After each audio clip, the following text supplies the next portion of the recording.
अलग अलग रीजन से अलग अलग इंपॉर्टेंट पर्सनैलिटीज हैं जिनके ऊपर क्वेश्चन आ सकते हैं। अगर हम मॉडरेट्स को एक्सट्रीम बना दें तो वो एक्सट्रीमिस्ट बनेंगे, और इन सब में वायलेंट आइडियाज को भी ऐड कर दें तो वो रेवोल्यूशनरीज बनते रहेंगे। रेवोल्यूशनरी मूवमेंट इन इंडिया और द मिलिटेंट नेशनलिज्म वो किसको कहा जाता है? 1897 पूना कॉन्स्पिरेसी केस और द ब्लूबॉनिक।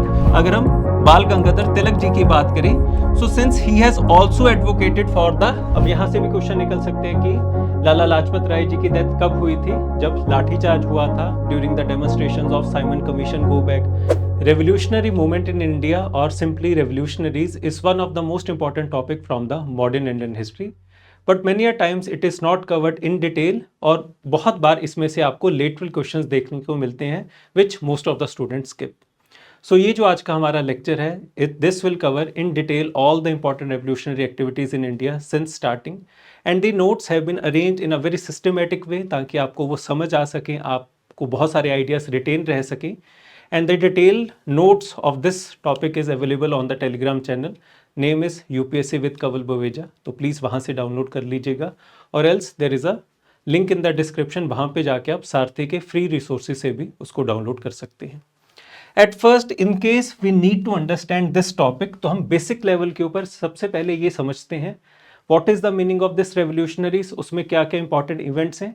अगर आप किसी भी टॉपिक की डिटेल को समझेंगे, उसके बेसिक्स को समझेंगे, then all the important facts जो उसके अंदर आएंगे, जो उसके बहुत सारे रेवोल्यूशनरी मूवमेंट्स के अंदर आएंगे, वो आपके लिए कहानी का पार्ट बन जाएंगे, and then those will be very easy.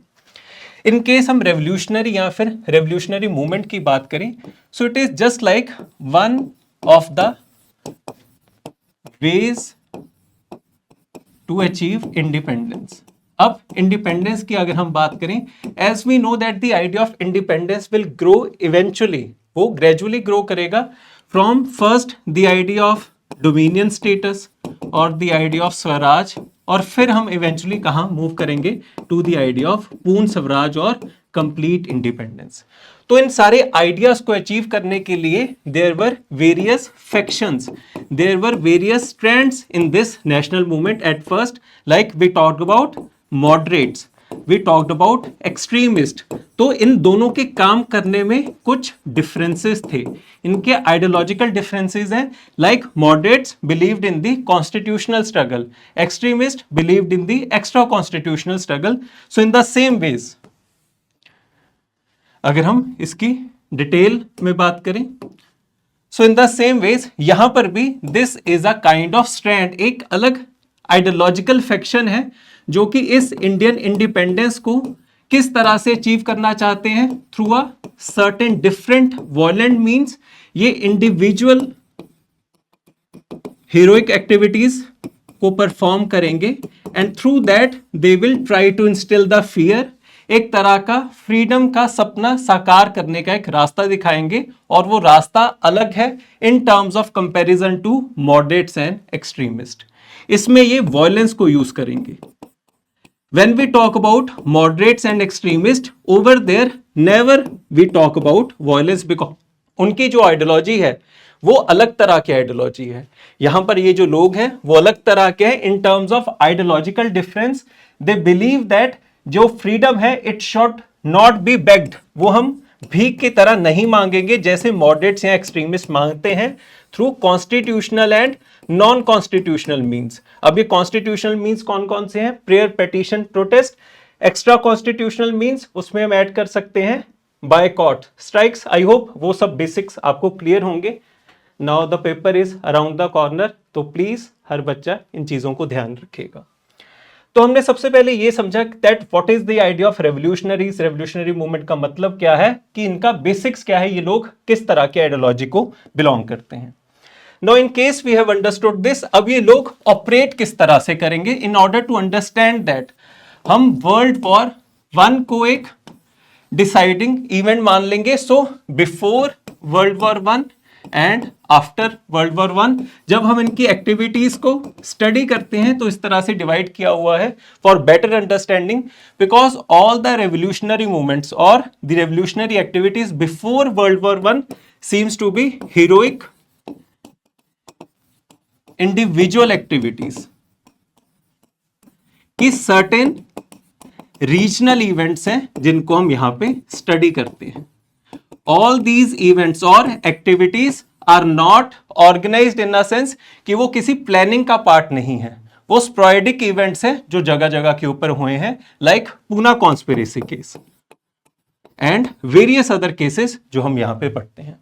And after की अगर हम बात करें, so now after world war one, now these revolutionary activities seem to be more of an organised affair. तो यहां पे आप किसकी बात करोगे?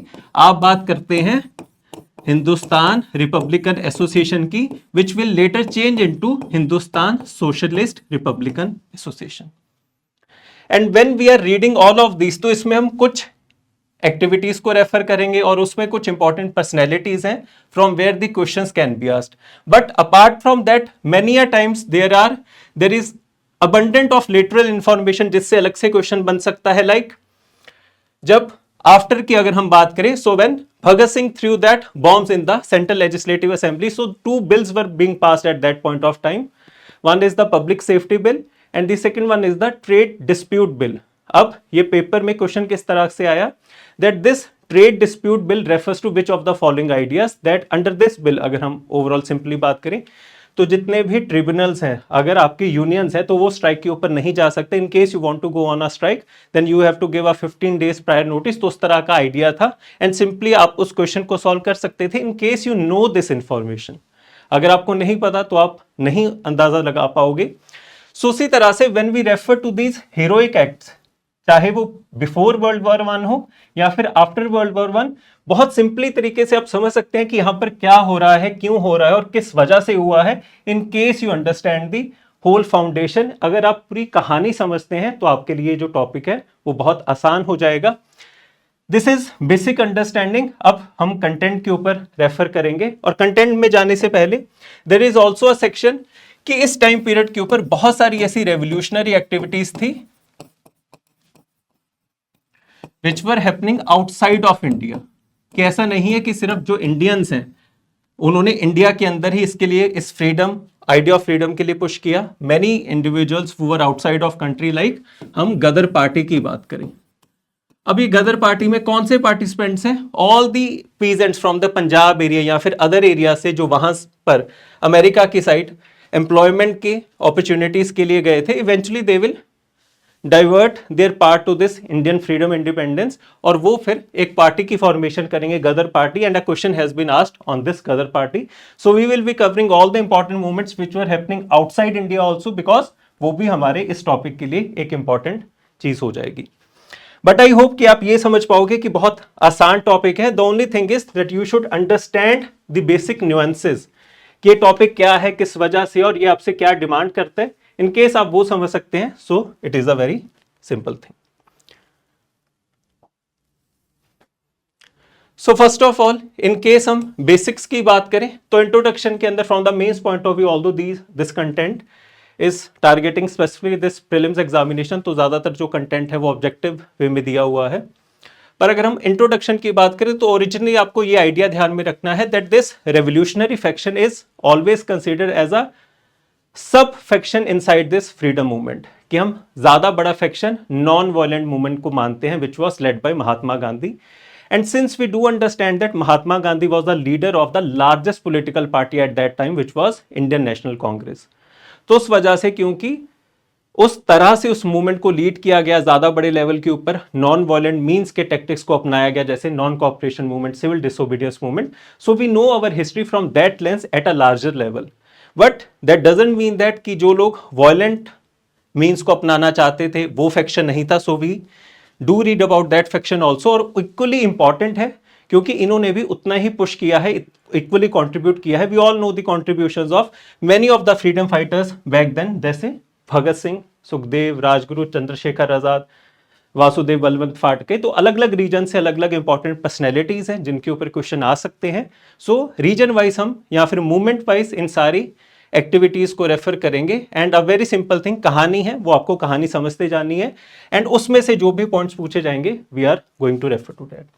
सो इंट्रोडक्शन में मैंने आपको basic idea of this revolutionary समझाया, and then phases of this revolutionary movement, pre-World War I, post-World War I. I hope that the basic idea is clear.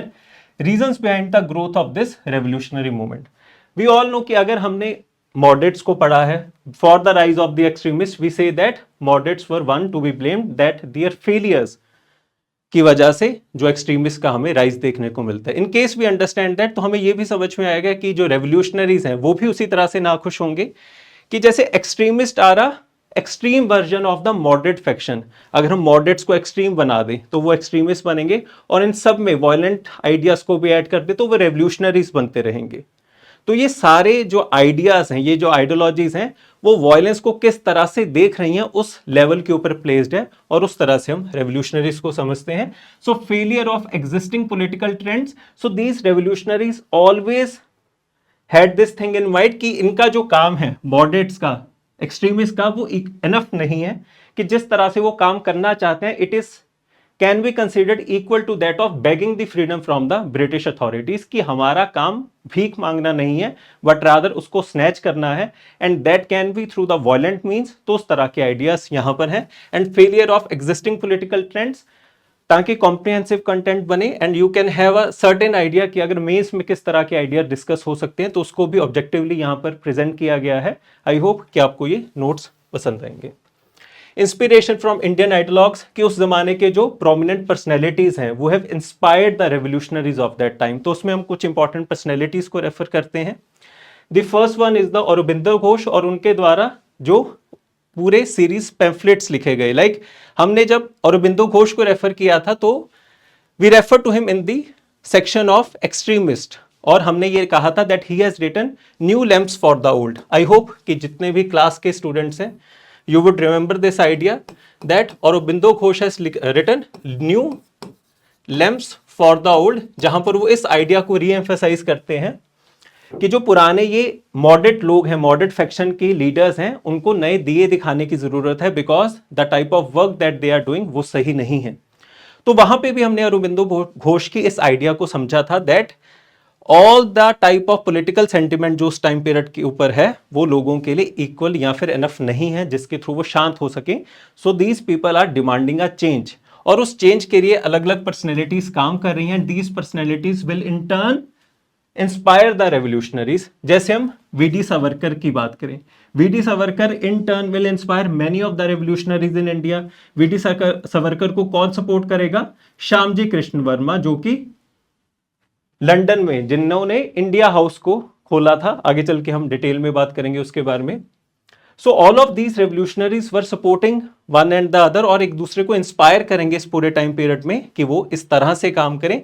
And therefore इसमें से क्वेश्चन पूछे जाते हैं इन टर्म्स ऑफ कि Aurobindo Ghosh, this idea can be asked कि new lamps for the old is written by which of the following personalities. So you should remember Aurobindo Ghosh, and उनका जो newspaper था जिसमें वो अपने आर्टिकल्स को पब्लिश करते थे दैट वाज वंदे मातरम। हमने पहले भी इसको रेफर किया था, now again it has repeated.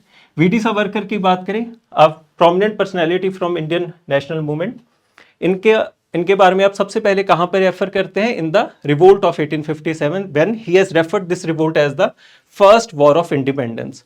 वहां पे हम अलग अलग फैक्शंस के स्टडी करते हैं that for this revolt of 1857 क्या ये एक मिलिट्री का रिवोल्ट था, ये एक पीजेंट रिवोल्ट है, ये एक ऑर्गेनाइज्ड रिवोल्ट था। तो अलग अलग factions, I hope that you can understand that.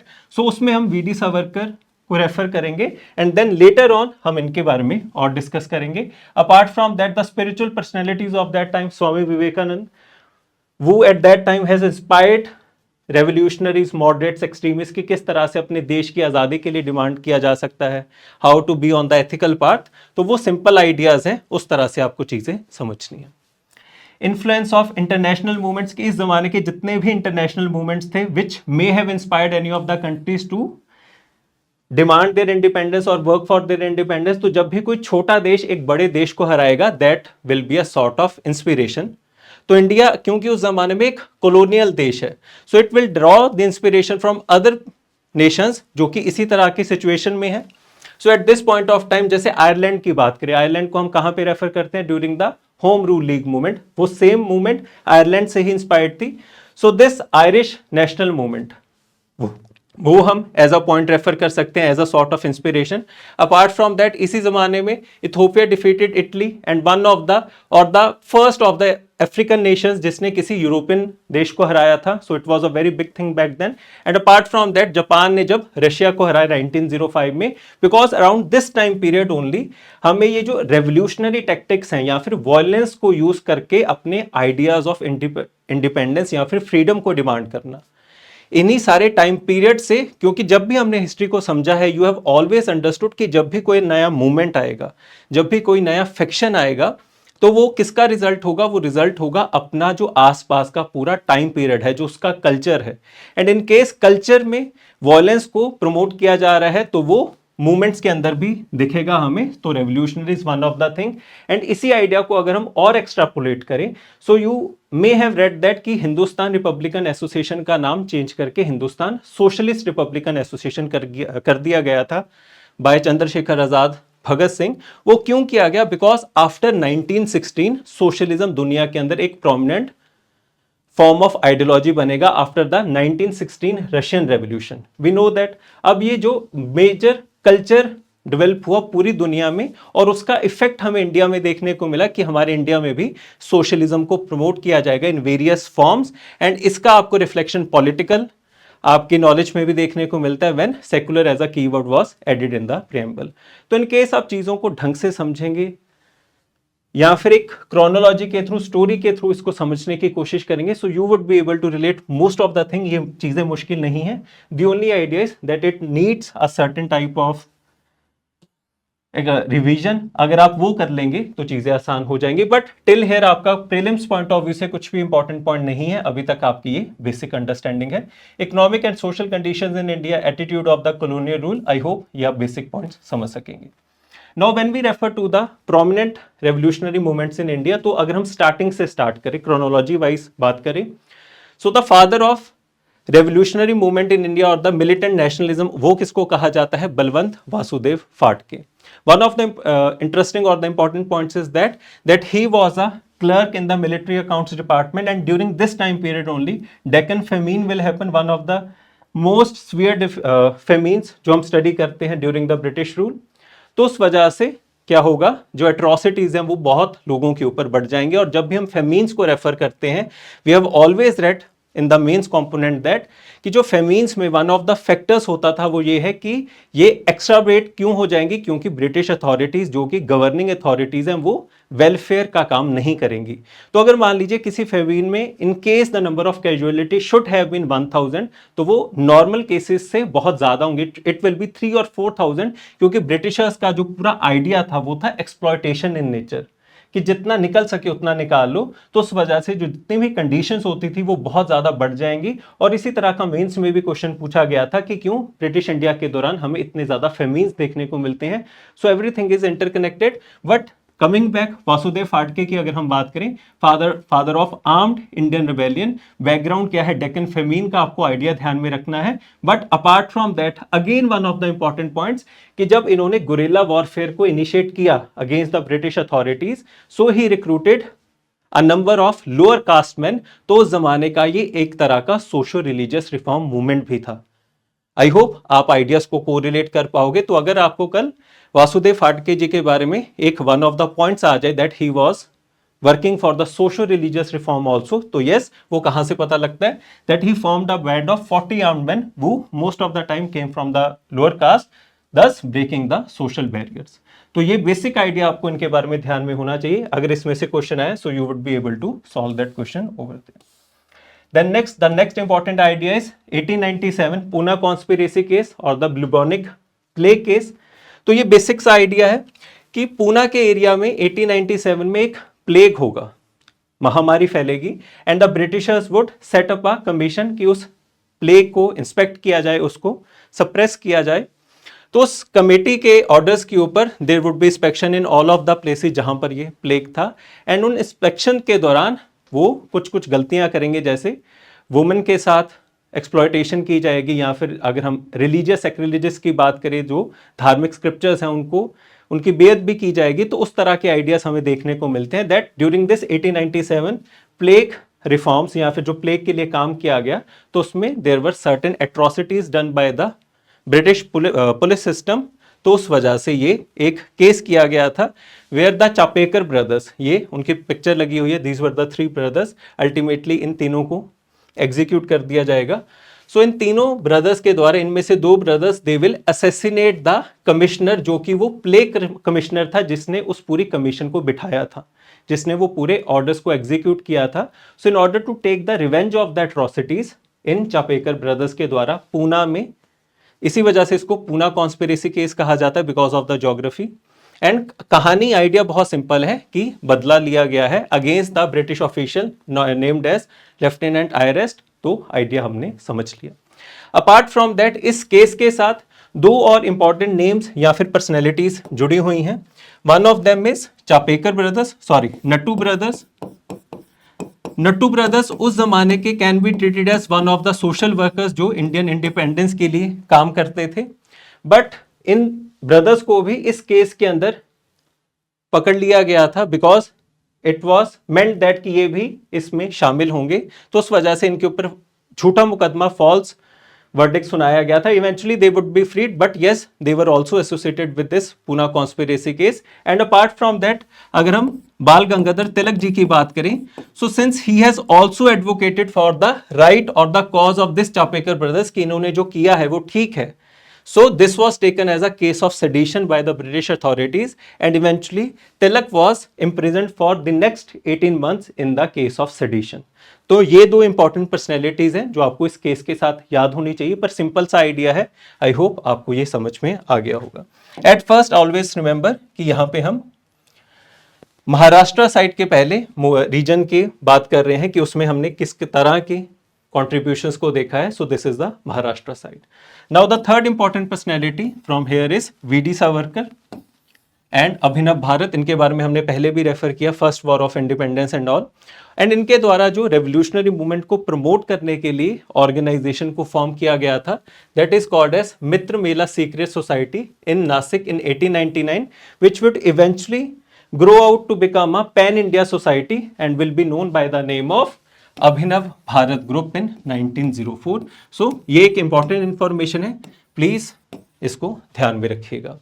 And इसी से जुड़ा हुआ एक केस है that is called as Nashik conspiracy case. How it is related to this V D Savarkar and उनकी जो सोसाइटी है, बिकॉज इस सोसाइटी के द्वारा, इस ग्रुप के द्वारा pistols were sent from London to assassinate Nashik magistrate Jackson.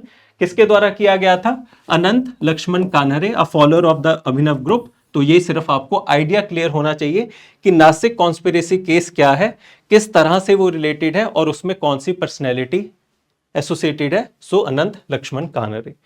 ये जो पूरी इंफॉर्मेशन है ये आपको बहुत ज्यादा लग सकते हैं, बट इवेंचुअली जो नंबर ऑफ पॉइंटर्स है जो आपको याद रखने हैं वो बहुत कम है, बहुत सिंपल है। In case you understand the whole story तो चीजें अपने आप आसान हो जाएंगी। Eventually V D Savarkar will inspire many of the revolutionaries in India, he would be praised by Bhagat Singh also. तो इस तरह के आइडियाज आपको थोड़े बहुत पता होने चाहिए। देन अगर हम बंगाल की बात करें, बंगाल में सबसे famous revolutionary activity by the name of Anushilan Samiti, और उनके अंदर जो ग्रुप बना था जिसको कहा जाता है युगांतर ग्रुप, जो कि उनका एक रेडिकल विंग था। बिकॉज इवेंचुअली ये जो अनुशीलन समिति है वो डिवाइड हो जाएगी इनटू 2 फैक्शंस, और उसका जो रेडिकल फैक्शन होगा उसको युगांतर कहा जाता है। आपने शायद इस नाम से सुना होगा, बट ओवरऑल उस पूरी ऑर्गेनाइजेशन को कहा जाता था अनुशीलन समिति। And this is the logo और द आइकन ऑफ अनुशीलन समिति जो उस टाइम पीरियड के ऊपर जारी किया गया है। So the origins of this militant nationalism in Bengal trace back to early 20th century, like the Anushila Samiti founded by Satish Chandra Bose, Jatendra Nath Banerjee and others. And do remember to कि आपको जितने भी यहाँ पर हमने organisation या फिर किसी भी केस को पढ़ा है उसमें जितने भी पर्सनैलिटीज एसोसिएटेड हैं वो आपको हमेशा ही ध्यान में रखनी है, because most of the time जो इसमें से क्वेश्चन आएगा that would be certainly very objective. वो आपको सीधा फैक्ट पूछेंगे, तो उस तरह से आपको सिर्फ फैक्ट ही ध्यान में रखने हैं। मेंस पॉइंट ऑफ व्यू से ये पूरा लेक्चर मैंने आपको डिलीवर कर दिया। So societies like the Anushilana Samiti founded by Satish Chandra Bose, Jatendra Nath Banerjee and all. अगर हम बेसिकली अनुशीलन का मतलब की बात करें तो वो बंगाली शब्द है जिसका मतलब है जिम्नेजियम या फिर जो अखाड़ास हुआ करते थे, जो ओल्ड ट्रेडिशनल अखाड़ास हैं जो फिटनेस के लिए बनाए जाते थे। इवेंचुअली वहां से उस आइडिया से, अनुशीलन से ये अनुशीलन समिति बनेगी जो विद द टाइम एक रेवोल्यूशनरी ग्रुप की तरह जानी जाएगी और उसमें एक रेडिकल विंग आएगा, that is known as Yugantar. So influential publications under this, तो भवानी मंदिर और अरबिंदो घोष हम पहले ही कवर कर चुके हैं। And this was inspired from Anand Math. बस मेरे को इतना बता दो कि अनंत मत किसके द्वारा लिखा गया था, बहुत फेमस पर्सनैलिटी हैं, हमने उसको कवर किया है। तो ये बेसिक आइडियाज है कि इसमें कौन कौन से इन्फ्लुएंशियल पब्लिकेशन है। This is something that you all should know and understand. Then इसमें से टूटेगा डक्का, अनुशीलन समिति एंड युगांतर स्प्लिट, जिस तरह से मैंने आपको एक्सप्लेन किया। That by 1906 internal ideological and strategic differences will lead to a split. Deccan Anushilan Samiti led by Pulan Bihari Das, who became active in the East Bengal, and then Calcutta Yugantar Group continued under Birendra Kumar Ghosh, Bhupendra Nath Dutt। तो इस तरह से आपको एक simple division याद रखनी है। But इसमें से जो क्वेश्चन आएगा उसकी आने की सबसे ज्यादा प्रोबेबिलिटी है that is on the basis of the name of the founder, या फिर किस तरह से कौन सी पर्सनैलिटी एसोसिएटेड है। प्लीज इस आइडिया को आप ध्यान में रखिएगा।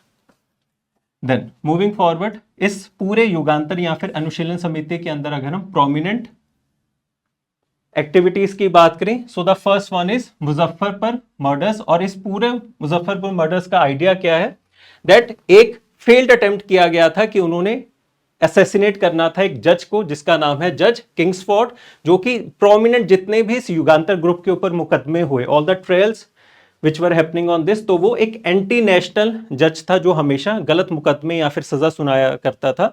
तो उस तरह से रिवेंज के बदले से उसके ऊपर बॉम्ब गिराया गया।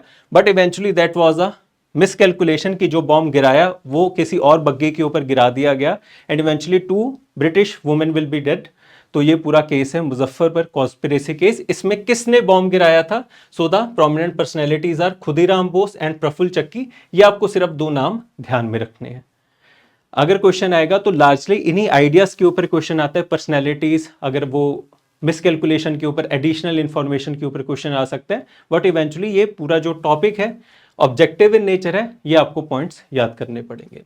एंड इससे क्या होगा कि Muzaffarpur murders will eventually lead to Alipur conspiracy case, that now since Muzaffarpur के अंदर बॉम्ब्स को यूज किया गया था, दैट कि अब ये बॉम्ब्स किस तरह से इनके पास पहुंचे, कि बॉम्ब्स की टेक्नोलॉजी कैसे है इनके पास। So now Britishers are afraid of the fact कि अगर इनके पास ये सारे बॉम्ब्स हैं तो और भी हो सकते हैं। So it will lead to inspection, बहुत जगह के ऊपर छापेमारी की जाएगी और अब अलीपुर कॉन्स्पिरेसी केस होगा, also known as Maniktala bomb case. This was a landmark trial in the British India.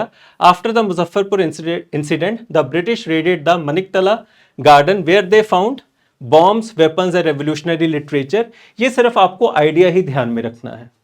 And eventually इस केस के अंदर बहुत सारे प्रोमिनेंट रेवोल्यूशनरीज को अरेस्ट किया जाएगा, और इसका one of the highlighting points क्या है कि इसमें अरबिंदो घोष को भी अरेस्ट किया जाएगा। Eventually he would B acquitted, but इसी केस के बाद वो अपना जो पॉलिटिकल करियर है वो छोड़ देंगे and he will retire to a spiritual journey, जहां पर वो ऑरोविले की फॉर्मेशन करेंगे। I hope that all of you now understand the idea of Auroville. हमने उसको क्लास में भी डिस्कस किया था। बट आपको ये case Alipur conspiracy case should be associated with Aurobindo Ghosh, ये आइडिया ध्यान में रखना है। और अलीपुर केस पीछे से मुजफ्फरपुर कॉन्स्पिरेसी केस के साथ एसोसिएटेड है, लॉजिकल कनेक्शन है। आई होप वो भी आप ध्यान में रख पाओगे। सो यहां पर हर चीज को मेंशन भी किया गया है। Just after this lecture make sure कि आप इन सारे कंटेंट को ढंग से एक बार पढ़ ले। जो मैंने आपको सारे आइडिया डिस्कस किए हैं उसी को यहां पर लिखा गया है। तो आपका जो इस पूरा टॉपिक है, in case you fear from this topic, तो वो आपका कंप्लीटली कवर हो जाएगा। इसमें कुछ भी ऐसा पॉइंट नहीं है which I have left. Then apart from that, इस जमाने में अदर रीजन्स में अगर कोई पॉइंट इंपॉर्टेंट है which you should know, so the one is Tirunelveli conspiracy case. यहां पर एक रेवोल्यूशनरी है by the name of Vanchinathar Iyer, he assassinated Robert Ashe, जो वहां के एक इनफेमस ब्रिटिश ऑफिशियल थे। वो was also responsible for many of the shootings जिन्होंने वहां पर रेवोल्यूशनरीज को मरवाया था। तो एक रिवेंज केस है, ऑब्जेक्टिव इंफॉर्मेशन है, ये आपको ध्यान में रखना है। And the second is Delhi conspiracy case. Now this is a interesting case कि दिल्ली के अंदर ये कब हुआ था, इसके पीछे का स्टोरी है वो आप ध्यान में रख सकते हो, उसके थ्रू आपको पूरा कहानी याद रह जाएगी। So eventually in the year of 1911 Delhi was made as the capital of British India. आई होप ये आपको सबको आइडिया ध्यान में होगा, ये आपको आइडिया क्लियर होना चाहिए कि कब दिल्ली को कैपिटल बनाया गया था ड्यूरिंग द ब्रिटिश इंडिया, इसके पहले क्या था, ये आपको आइडियाज क्लियर होने चाहिए। तो इसके बाद इस जमाने में दिल्ली दरबार लगाया गया था at a time when most of the India was suffering through a grip of famine.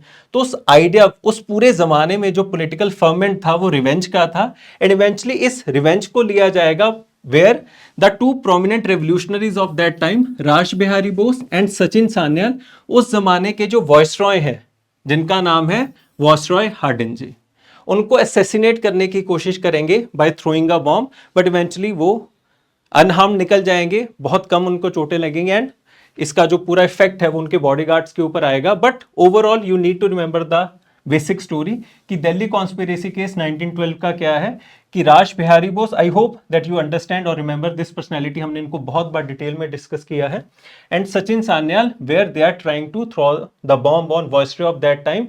किसके आइडिया के अगेंस्ट, क्यों ये भटके हुए थे, बिकॉज 1911 में जब कैपिटल को शिफ्ट किया गया था तो एक बहुत बड़ा दरबार लगाया गया, and this was taken as a sort of humiliation कि जब पूरा इंडिया इतना सफर कर रहा है, इतने लोग मर रहे हैं, सो यू आर सेलिब्रेटिंग, तो उस आइडिया के ये अगेंस्ट है।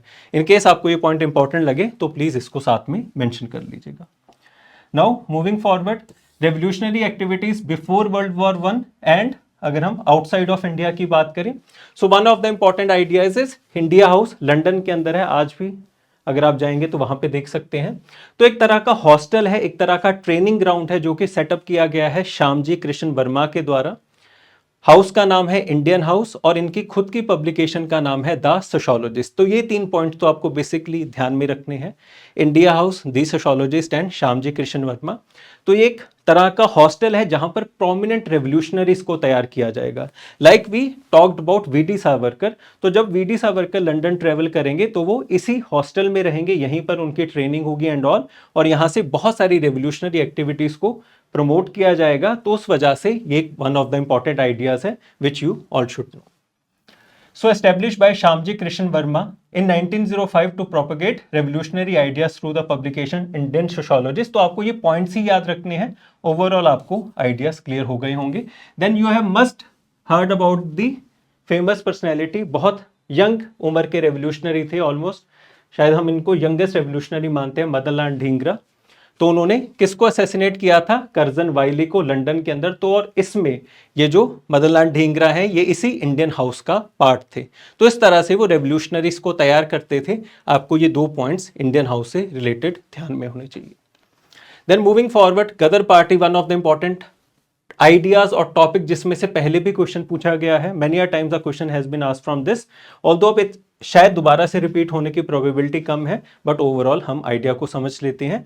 बट आई होप आपने ये समझा होगा कि टॉपिक इंपॉर्टेंट है, क्वेश्चंस आते हैं, पर आसान है अगर आपने चीजों को समझा हो। Then referring to the Ghadar party, तो गदर पार्टी एक ऐसी पार्टी थी जहां पर जितने भी पीजेंट्स आप समझ सकते हो, या फिर वो लोग जो माइग्रेट करके गए थे from India into the other nation, specially अगर हम यूएसए की बात करें, तो वहां पर ये गदर पार्टी की फॉर्मेशन की गई थी in San Francisco, mainly by the ex soldiers and peasants who had migrated from Punjab to USA in the search of better job opportunities. Prominent personalities की बात करें, बाबा सोहन सिंह भकना, बाबा हरदयाल की हम बात कर सकते हैं, तो ये नाम आपको ध्यान में रखना है। एंड इवेंचुअली इस पूरे गदर पार्टी के द्वारा एक्टिविटीज को किया जाएगा ताकि इंडिया में जो रेवोल्यूशनरी मूवमेंट है उसको हम इंस्टिगेट कर सकें, दोबारा से उस चिंगारी को आग में बदल सकें। और इसके लिए वो बहुत बार कोशिश करेंगे। Like one of the most important events that is associated with this Ghadar party, वो कौन सा है, वो है कामागाटा मारू इंसिडेंट। अभी रिसेंटली इस आइडिया के ऊपर एक मूवी भी आएगी, so this may be in news in the next 1 to 2 weeks, 1 मई के आसपास इसके ऊपर मूवी आएगी। तो ये कामागाटा मारू इंसिडेंट बेसिकली क्या है कि एक शिप था, एक जापानीज शिप था जो इंडियन माइग्रेंट्स को लेके जा रहा था टू कनाडा, एंड जितने भी लोग थे उनको कनाडा में डिपोर्ट डॉक नहीं करने दिया और उनको वापस भेज दिया गया। तो उस तरह का ये पूरा आइडिया है, डिटेल में नहीं जा रहे, सिर्फ आपको बेसिक आइडिया ध्यान में रखना है कि एक शिप था बाय द नेम ऑफ कामागाटा मारू, उस शिप का नाम है ये। वो शिप यहाँ से इंडियंस को लेके जा रहा था, most of them were Punjabis, ज़्यादातर मुस्लिम्स थे, उसमें सिख थे, तो इस तरह से एक स्पेसिफिक एरिया के लोगों को लेके जा रहा था। एंड इवेंचुअली ये जब शिप कनाडा पहुंचेगा तो उसको मना कर दिया जाएगा रुकने के लिए, eventually it would be turn down. और इस शिप के लिए एक इंपॉर्टेंट कमेटी को आपको ध्यान में रखना है, उसका नाम है शौर्य कमेटी। ये कमेटी बनाई गई थी ब्रिटिश ऑफिशियल्स के द्वारा इन ऑर्डर टू स्टडी कि जितना ये लोग आए हैं यहाँ पर इस पोर्ट के ऊपर, इसमें से कौन लोग रुक सकते हैं, कौन लोग रेवोल्यूशनरी टेंडेंसी के हैं जिनको हमें वापस भेजना पड़ेगा। सो ये जो पूरा इंसिडेंट है, सिंस ये रेवोल्यूशनरीज के सेंट्रिक है, क्योंकि रेवोल्यूशनरीज के आइडिया की वजह से ही इनको वहाँ पे नहीं उतरने दिया गया, इवेंचुअली इनको वापस किया गया था। और ये कमेटी का नाम आपके लिए बहुत इंपॉर्टेंट होगा अगर क्वेश्चन आया, so this may be asked, so please understand Shaurya committee. और पूरे इस गदर पार्टी के द्वारा इस कामागाटा मारू इंसिडेंट के बाद बहुत बड़े लेवल के ऊपर काम किया गया था रेवोल्यूशनरीज को इंस्पायर करने के लिए। So this becomes a very important thing. And afterwards world war one intensified Ghadar's revolutionary zeal with leaders like G.D. Kumar, Taraknath Das initiating reform publications like स्वदेश सेवक and forming United India House in Seattle। तो अलग अलग तरह से localise level के ऊपर अब ये काम करना शुरू होगा। बट ओवरऑल आपको ये सारी पर्सनैलिटीज के नाम ही ध्यान में रखने हैं। आई hope that you understand it. Apart from that, इस पूरे गदर पार्टी के अंदर जो प्रोमिनेंट एक्टिविटीज को परफॉर्म किया जाएगा नेशनल लेवल पे, so one of the committees is Berlin committee. So as the name suggest, ये वर्ल्ड वॉर वन का टाइम है, and since we know that Britain and Germany are on the opposite ends, के एक दूसरे के दुश्मन है। सो यहाँ पर वही सेम आइडिया है कि हम अगर दुश्मन के पास जाएंगे तो वो हमारा दोस्त होगा। So these revolutionaries Lala Hardayal and all, they have now gone to German administration, German government के पास गए हैं, that yes we want to inspire और instigate a revolution out there in India, और उसके लिए हमें आपका सपोर्ट चाहिए। And why you should support us, because अगर आप हमें सपोर्ट करेंगे तो हम यहाँ पे पॉलिटिकली इंस्टेबल कर देंगे इंडिया को, ब्रिटिशर्स को अपने एफर्ट्स यहाँ पे भी इक्वली डिवोट करने पड़ेंगे, and they would not be free कि वो 100% अपना इस वर्ल्ड वॉर वन के अंदर दे सकें। तो उस आइडिया से आप इसको समझ सकते हैं that why German administration decided to support this Zimmermann plan. तो उसके थ्रू आपका लॉजिक क्लियर हो जाएगा। तो अगर हम बर्लिन कमेटी की बात करें जो कि जर्मनी के अंदर बनेगी, इसमें आइडिया क्या है कि जितने भी जर्मन एडमिनिस्ट्रेशन है वो इन सारे रेवोल्यूशनरीज को सपोर्ट करेंगे, support in the names of funds या फिर ट्रूप्स देके, आर्म्स एंड एम्युनिशन देके, ताकि वो इंडिया के अंदर इस तरह की आर्म्ड रेवोल्यूशन को इंस्पायर कर सके। तो अगर कल को क्वेश्चन आया तो आपको ये लार्जर आइडिया ध्यान में रखना है कि इस बर्लिन कमेटी के अंदर किस तरह का वो काम करना चाहते थे। So revolutionaries like Virendranath Chattopadhyay and Lala Hardayal formed the Berlin Committee securing German support to fuel uprisings in India। तो सिंपल आइडिया है, जो आपको सिर्फ मुश्किल आएगी वो शायद ये नेम को याद रखने में, पर अगर आप 2 या 3 बार रिवाइज कर लोगे so the things would be easy. और उसी के अंदर एक इंपॉर्टेंट प्लान है जिसका नाम है जिमरमैन प्लान। इस जिमरमैन प्लान के अंदर बेसिक आइडिया क्या है कि इस प्लान में वो इंडिया में आर्म्स एम्युनिशन को सप्लाई करेंगे और उस बंदूकों को यूज करके यहाँ पर एक आर्म्ड रेवोल्यूशन लाया जाएगा। तो जो आइडिया हमने ओवरऑल पहले डिस्कस किया था, जिसको वो बर्लिन कमेटी के थ्रू करना चाहते थे, that idea would be executed into a plan and that plan would be called as Zimmermann plan. Simple सी चीज है। Yugantar group of Bengal arranged to import German arms and ammunition during World War I with the help of Berlin Committee. Bhaga Jatin and Rash Bihari Bose took the charge to bring about an all-India insurrection in Upper India, which will be known as German plot or the Zimmermann plan। आपको technicality में नहीं जाने की जरूरत कि exactly इसका मतलब क्या होगा या फिर एग्जैक्टली इसमें क्या किया गया होगा। फॉर मैनी अ थिंग्स अगर आपको बेसिक आइडिया क्लियर है तो आपका वहां पर बहुत आसानी से क्वेश्चन क्लियर हो जाएगा। Already the length of the content is in detail, तो इससे ज्यादा आपको करने की जरूरत नहीं है। देन ये एक आइडिया ध्यान में रखना कि इस जिमरमैन प्लान के अंदर या जर्मन प्लॉट के अंदर their idea was to capture the Fort William.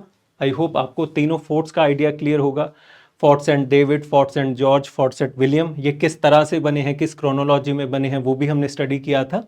And then कि इसमें फोर्ट विलियम को कैप्चर करने का आइडिया था, बट इवेंचुअली ये जो पूरा प्लान है वो खत्म हो जाएगा और इन टर्म्स ऑफ वो फेलियर की तरफ चला जाएगा, बिकॉज इनके खुद के ग्रुप के अंदर एक स्पाई था जो कि ब्रिटिशर्स के लिए काम कर रहा था, उसने उनको बता दिया about all the plan, about the all the events, and इसको कहा जाता है बालासोर बेट्रेल, क्योंकि बालासोर के अंदर फिर उनको कैप्चर किया गया था।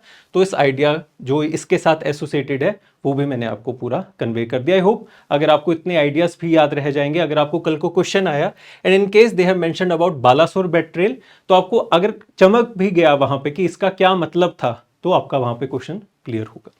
Apart from that, one of the important movements that you should know, although ये थोड़ा एक्स्ट्रा कंटेंट हो जाएगा, that is called a silk letter movement, या फिर इसको रेशमी रुमाल आंदोलन भी कहा जाता है। वाई रेशमी रुमाल आंदोलन? Because in order to convey their messages they use these silky handkerchiefs, तो उस वजह से इसको सिल्की रुमाल आंदोलन कहा जाता है। थोड़ा फैंसी नेम है बट ओवरऑल आइडिया बहुत सिंपल है। रेशमी रुमाल Andolan was a collaboration between the Deoband leaders, Ottoman empire, Afghanistan and Germany to destabilize British rule in India. तो आपको ओवरऑल आइडिया क्लियर होना चाहिए कि कौन से फैक्शंस के द्वारा ये बनाया गया है, कौन कौन से हैं। देवबंद, ओटोमन एम्पायर, क्योंकि ये भी ब्रिटेन का ऑपोजिट है। इस वर्ल्ड वॉर वन के अंदर ऑपोजिट फैक्शन के अंदर हम ओटोमन एम्पायर की वजह से खिलाफत मूवमेंट पढ़ते हैं। आई होप आप सब रिलेट कर पाओगे। And Germany to destabilize British rule in India. Then इस आइडिया को हम, अगर आप स्पेक्ट्रम को रेफर करो, वहां पे भी दिया गया है दैट 1906 के आसपास हमें फॉर्मेशन ऑफ वेरियस ऑर्गेनाइजेशंस देखने को मिलती है, और उसी में अगर हम आगे बढ़ते हैं तो हम एक फॉर्मेशन ऑफ प्रोविजनल गवर्नमेंट देखने को मिलते हैं अफगानिस्तान, काबुल के अंदर। तो आपको ये ओवरऑल सिर्फ आइडिया ध्यान में रखना है that this provisional Indian government which was found by Raja Mahendra Pratap, Barkatullah and others aim to recruit Indian soldiers and rally support from abroad in 1915 by setting up a provisional Indian government in Kabul. Detail में जाने की जरूरत नहीं है that how this government was working and all, but overall idea is more than enough कि हाँ एक तरह की provisional government बनी थी in around this time period, वो हमने पढ़ ली। Then revolutionary activities after World War I, अगर आपने अभी तक यहाँ पे देखा होगा, apart from the movements outside India, जितने भी अर्लियर मूवमेंट्स थी most of them were localized, वो ऑर्गेनाइज नहीं थी पैन इंडिया लेवल के ऊपर। अगर कोई पैन इंडिया थी भी तो उसका बहुत ज़्यादा हमें इफेक्ट देखने को नहीं मिलता। बट अगर हम आफ्टर वर्ल्ड वॉर वन बात करें तो one of the most prominent pan India organization जो रेवोल्यूशनरी मूवमेंट को आगे लेके जाएगी वो है हिंदुस्तान रिपब्लिकन एसोसिएशन, इवेंचुअली जिसका नाम चेंज किया जाएगा HSRA। और जो अब भगत सिंह, इन सारे प्रोमिनेंट रेवोल्यूशनरीज को जानते हो, चंद्रशेखर आजाद, ये सब लोग इसी के साथ एसोसिएटेड थे। So HRA founded by Sachindranath Sanyal, which unified,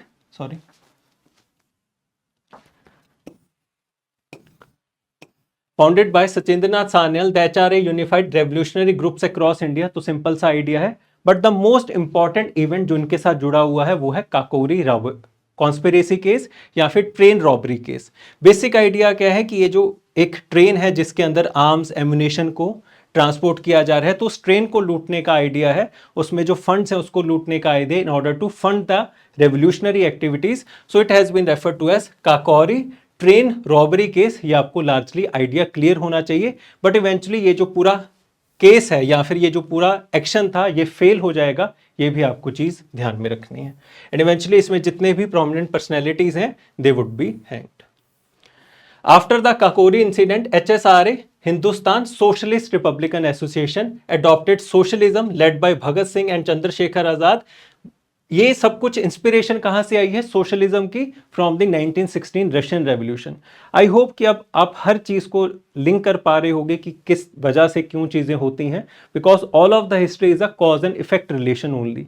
अगर आपने किसी चीज को ढंग से समझा है तो ये जो सारी चीजें हैं ये आपके लिए एक कहानी का पार्ट होंगी। आई होप कि ऐसा ही हो। सो नोटेबल एक्टिविटीज अंडर दिस, तो जिस वजह से भगत सिंह को फांसी दी जाएगी वो कौन सा केस है? वो है सॉन्डर्स का केस। आई होप आपने भगत सिंह मूवी देखी है, तो उसमें भी इस केस को रेफर किया गया है। इसी केस में चंद्रशेखर आजाद इवेंचुअली अपने आप को गोली मार लेंगे वो पार्क के अंदर। आई होप बचपन की यादें आपकी ताज़ी हो गई होंगी। But Saunders assassination in response to the Lala Lajpat Rai's death.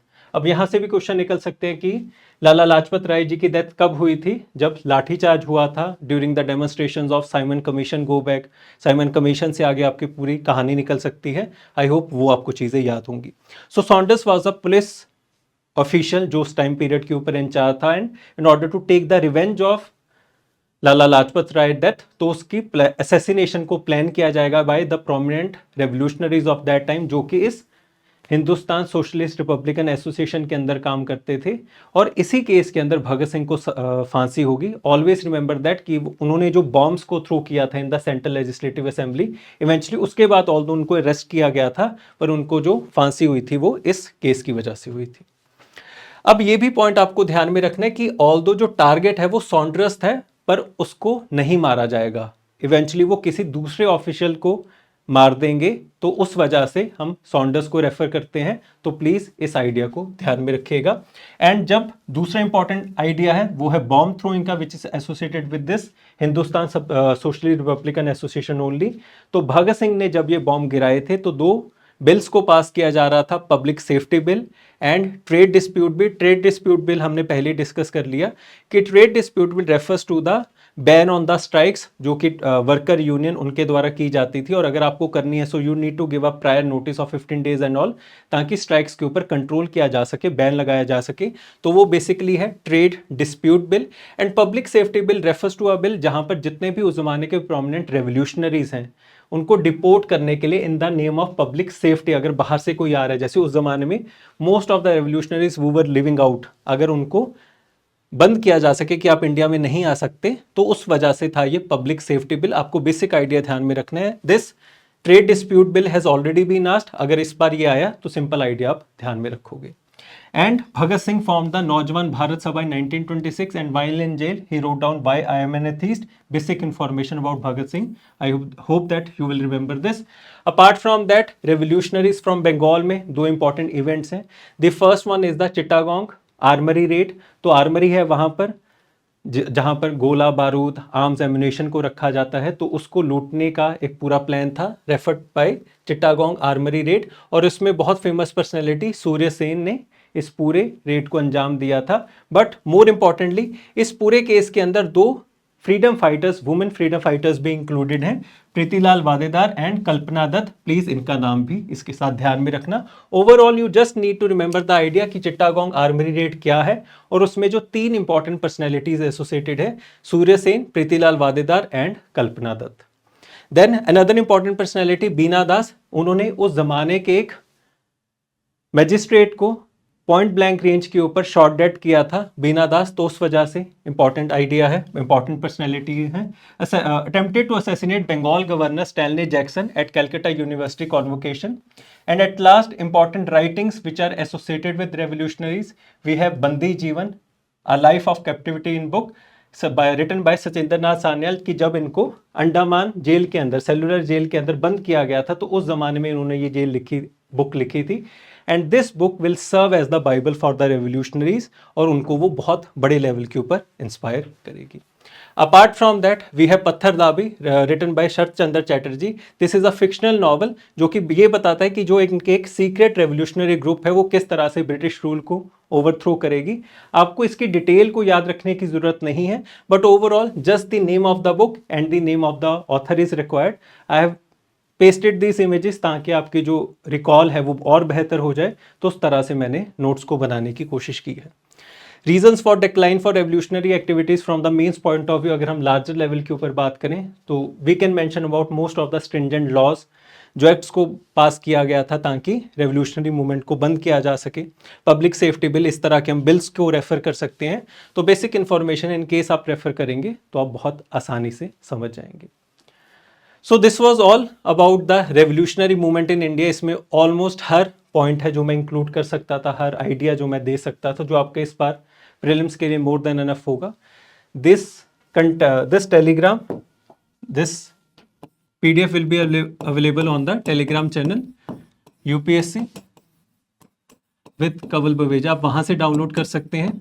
And apart from that all the important topics of history, modern history, AMAC, वो भी आपको वहाँ पे free of cost paid batches का कंटेंट मिल जाएगा, सो दैट आप ढंग से पढ़ सकें और हिस्ट्री में ढंग से स्कोर्स कर सकें। So this was all for today and later on other topics will come. जैसे कि हम बाकी टॉपिक्स की बात करें, the development of press during British India, development of education during British India. तो इन सारे आइडियाज़ को डिस्कस करेंगे। जो जो आप हो सकता है एक बार अगर आप ओवरगो कर लेंगे तो आपके जितना भी अंडर कॉन्फिडेंस है हिस्ट्री को लेके, या फिर अगर आपके मन में डर है कि ये टॉपिक्स रहते हैं and you need a vital solution की एक वन स्टॉप सोल्यूशन नोट्स हो और उसकी एक्सप्लेनेशन हो, सो आई होप मैं वो काम कर सकूंगा आप सबके लिए। So this was all for today. Thank you so very much.